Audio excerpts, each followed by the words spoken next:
Buenas noches, soy Juan José Garrido Queclin y esto es Rumbo Económico. Esta noche estaremos con Winston Guamán, secretario general de la Confederación Intersectorial de Trabajadores Estatales del Perú, CITE, y con Juan José Martínez Ortiz, especialista en Derecho Administrativo Económico. Con ellos vamos a tener una mesa de conversación sobre la ley del servicio civil. Luego estaremos con Fidel Jaramillo, representante en el Perú del Banco Interamericano de Desarrollo, con quien vamos a conversar sobre la clase media en el Perú. Señor Guamán, señor Martínez, ¿cómo están? Muy buenas noches. Buenas noches. Gracias por estar con nosotros. Gracias a ustedes. Bien, señor Guamán, empecemos primero tal vez con usted. Cuéntenos un poco cuál es la opinión del CITE, cuáles son las principales objeciones, si es que las tiene, y cuáles son las opiniones del CITE respecto a la ley del servicio civil. Bueno, nosotros en principio señalamos dos escenarios. Uno que significó todo un esfuerzo y tratar de contribuir para la posibilidad de una real reforma a la que no nos oponemos. La diferencia es que decíamos que en este proyecto de ley, ahora ley ya, la 30.057, no recoge lo que nosotros entendemos como una real reforma. En nosotros no estaba en discusión el término de la meritocracia, o en lo que debe ser una columna de esa reforma. Peor las evaluaciones. ¿Necesitamos de la modernidad? Necesitamos. Ahí está una clara interrogante, ¿cuánto se dispondrá presupuestalmente para lograr eso? Y naturalmente estamos por dar un eficiente servicio a la colectividad. Por eso somos servidores del Estado. Y entonces nosotros planteamos en ese primer escenario, primero un proyecto de ley desde julio del 2012, que pasó, nosotros decimos, al olvido por quienes debían siquiera reparar en nuestras propuestas. A partir del 4 de enero, que ya está planteada el proyecto de ley a través del Ejecutivo, también demostramos que planteamos, aquí está la prueba, todos nuestros temas de discordia para contribuir y tratar de que esa ley sea pues lo ideal para el país, tal como se está anunciando ahora, que es la ley ideal, ¿no? Tampoco se nos hizo caso. Pero ¿cuáles son los principales puntos que ustedes ven como un inconveniente? Hoy ya estos 20 temas de discordia pasaron a la historia, ya tenemos la ley, y en concreto nosotros ya iniciamos la demanda de inconstitucionalidad, porque consideramos que se están violando no solo el artículo 28 de la Constitución, la cuarta disposición final y transitoria de esta disposición complementaria, el artículo 23 de la Constitución, el artículo 43, el artículo 139. Claro especificar que sí, claro que sí. ¿Cuáles son exactamente los motivos por los cuales ustedes estarían en contra de la ley? Primero, porque no se ha reparado ni siquiera en las observaciones que la propia Organización Nacional del Trabajo hizo también. Y en esas observaciones, un tema central para nosotros es el tema, no de que no haya negociación colectiva. A veces se difunde equivocadamente las cosas. El recorte, decimos, de la negociación colectiva.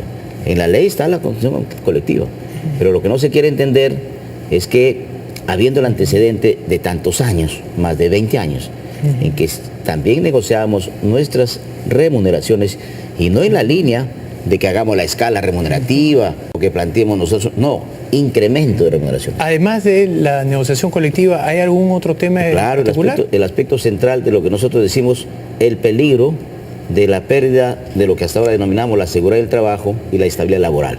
Dos causales fundamentalmente estamos nosotros O sea, en contra de la meritocracia, la capacidad de ascenso, la capacidad de mejorar los ingresos, los riesgos potenciales son para ustedes mayores que esos beneficios. Es que sí.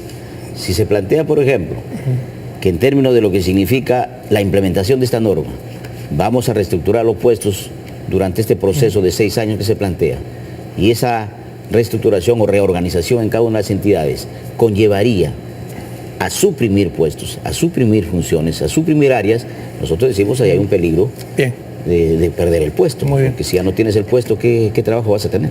A ver, Juan José, cuéntanos un poquitito, ¿cuál es tu observación?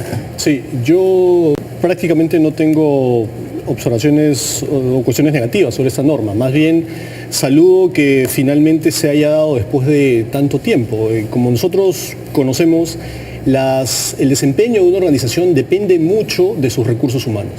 Entonces, y siendo el Estado una organización tan fundamental para el desarrollo social, es importantísimo tener a los mejores servidores.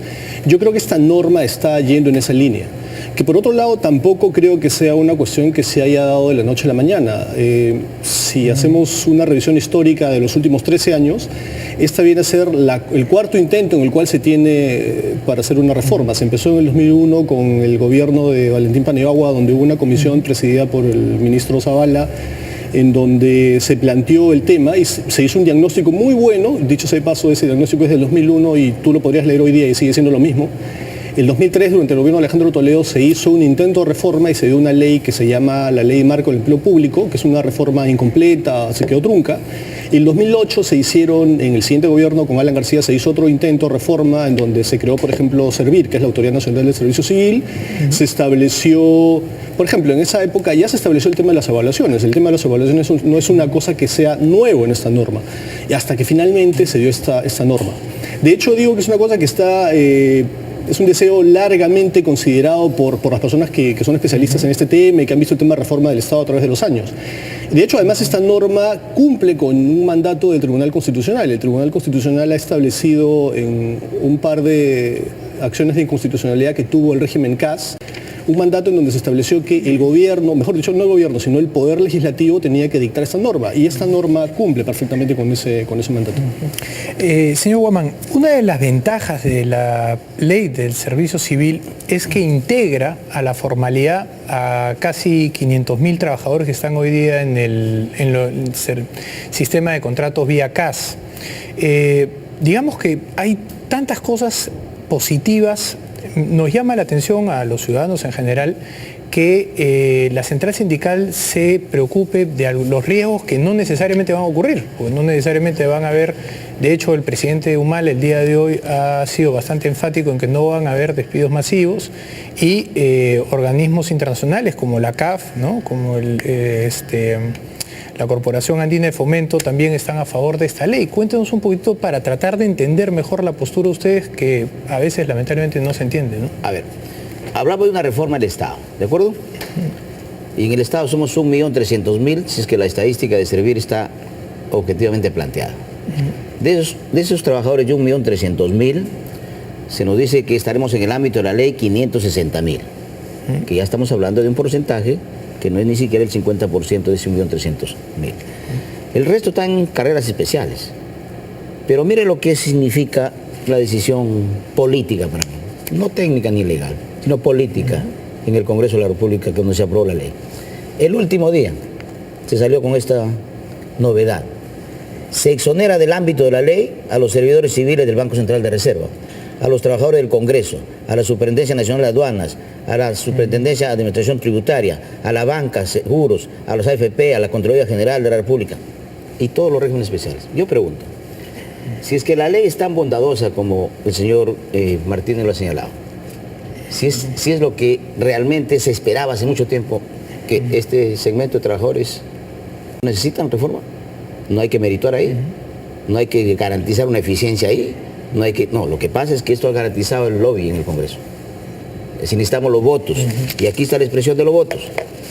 ¿Usted cree, señor periodista, que es bueno para el país que ejercitada la representación parlamentaria, es decir, la democracia en nuestro país representativa, los pueblos se hacen, emiten su voz y sus solicitudes de nuevas leyes a través de nuestros congresistas? Aquí está la votación oficial. 57 han votado a favor de la ley. 130 congresistas son, es decir, una minoría. ¿Por qué? Porque sencillamente el resto de congresistas han entendido... ¿Usted no cree que los que votaron en contra también lo hicieron por temas políticos? Yo estoy seguro que sí, pero hubo una oportunidad histórica que no se va a olvidar el Congreso. El 26 se puso a consideración 2 dictámenes. Y el Congreso mismo en horas de la mañana señaló que el dictamen que podía consensuar, que podía haber evitado todo este tema hoy de demanda de inconstitucionalidad, de marchas que se anuncian para el 27 y 28 de julio nuevamente, es decir, de todo este tema que nosotros decimos, ¿por qué alterar la paz laboral? A lo que usted llama consensuar era eliminar justamente aquellas cosas, la mayoría, que estaban ni siquiera a favor todas, de la ni siquiera todas, pero ¿no? siquiera los más importantes, que son la razón de ser de la preocupación de la gente. Lo ejemplo con lo siguiente. ¿Usted cree que sea correcto de que a mí me incentiven y a 234.000 los incentiven a pasar al cuarto régimen? Porque es un cuarto régimen durante 6 años, que no sabemos qué va a pasar. Vamos a hacerle la pregunta al señor Martínez. Correcto. con 36 soles por CTS por cada año de servicio. O sea, 20 años debe ser compensado de esa manera, es toda una vida para poder migrar a la otra ley. O en el caso de los otros 70 soles. Correcto. Es por eso la gente se moviliza. Eso no está Juan resuelto. José, señor Martínez, efectivamente no todos están pasando a esta ley y eso es algo que a muchos nos ha llamado la atención porque esperábamos que fuera una reforma integral. Lo que nos han explicado las personas de Servir es que esto es un proceso y que eso va a irse integrando. Cuéntanos un poquito cómo va a ser este proceso. Sí, la idea y lo que establece la ley es que este proceso sea gradual, que se haga entidad por entidad y que termine en un plazo de 6 años. Ahora hay que tomar en cuenta lo siguiente, esta ley se aplica más o menos, números más, números menos, a entre 600.000 y 650.000 personas, de acuerdo a las cifras que ha dado Servir.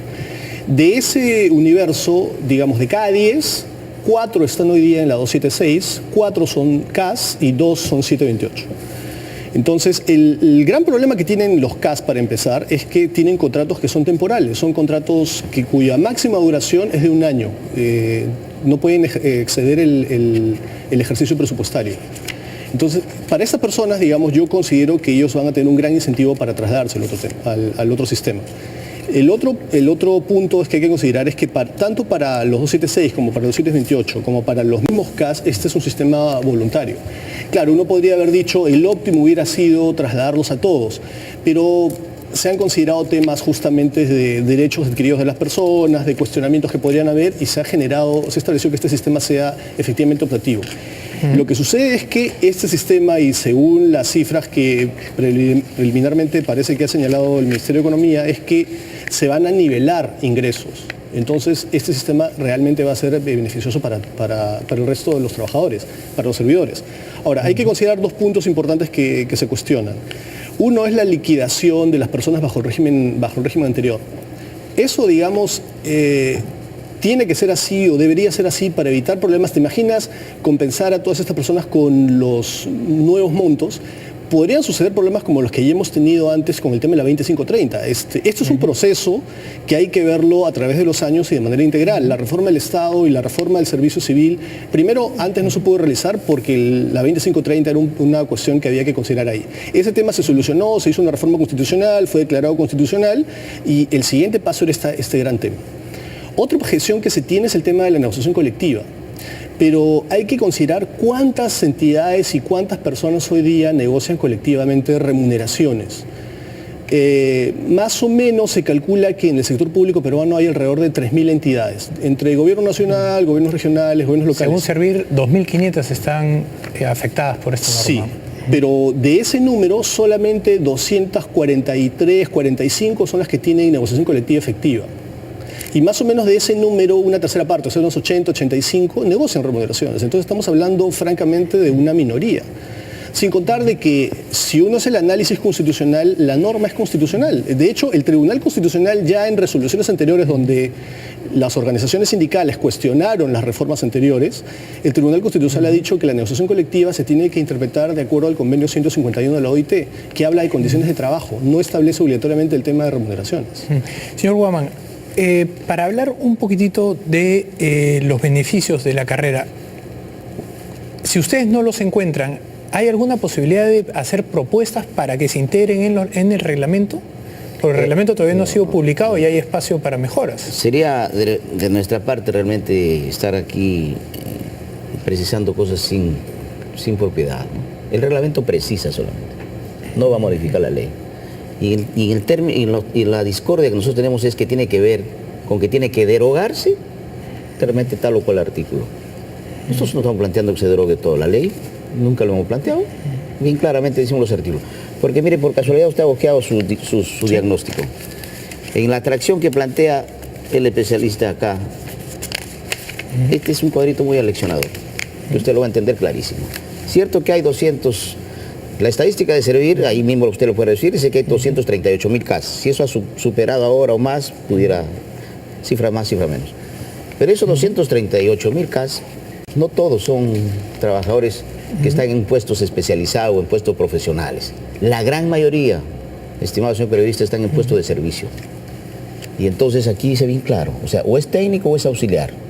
Tiene esas funciones similares. Y aquí dice bien claro. Claro, lo que dice es que los técnicos se convierten en servidores de carrera o servicios complementarios. Así es. La gran mayoría va a ir acá.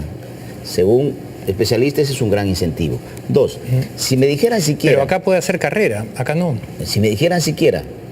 No, el complementario está fuera de la carrera. Como acá tú no puedes ascender. No, solamente este segmento es en la carrera. Este complementario... especial, no es, lo que pasa es que la carrera establece varias categorías. 2, 3, 4, 5 funcionario, directivo, servidor y personal de servicios complementarios.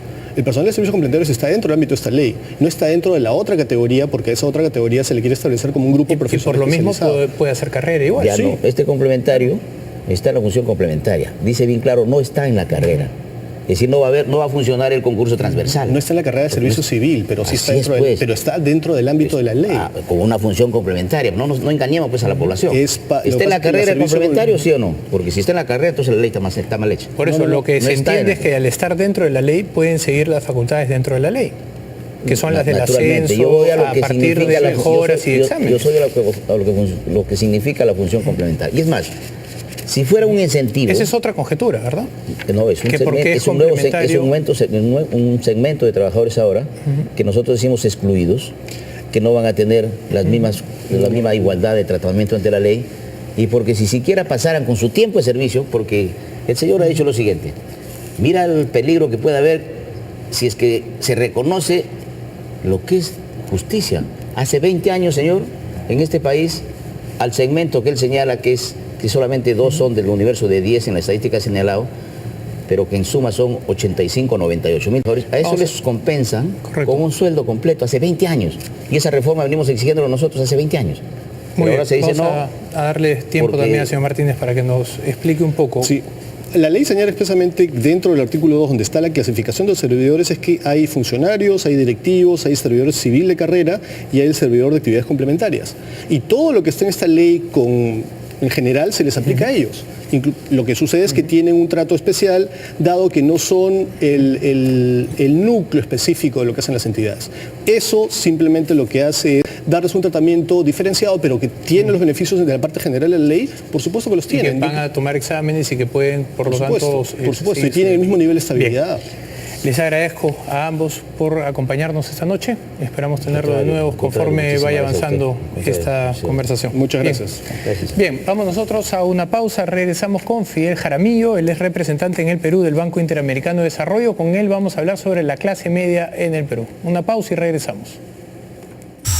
Scotiabank. Descubre lo que puedes lograr.